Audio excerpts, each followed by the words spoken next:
La fel, ecrane puternice cu 3000 de niți vârf de luminozitate, același Vision Booster care a ajutat de AI pentru optimizarea vizualizării în condiții diferite de lumină, dar într-un format mult mai prietenos și mult mai portabil, care va fi mult mai ușor de utilizat și de purtat în buzunar. Zic ei că este asemănător unui pașaport.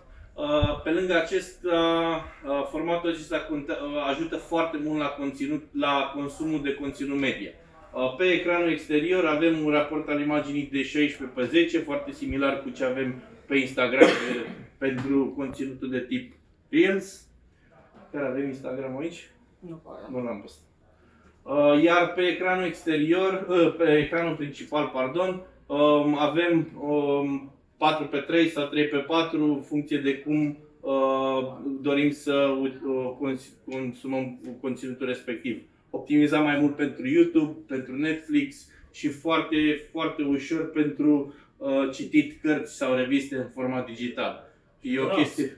Browsing-ul, da, până la urmă chiar și browsing-ul de internet e mult mai simplu. Iarăși văd ca fiind o îmbunătățire și pentru partea de editare text. E un format care e mult mai prietenos, zic eu.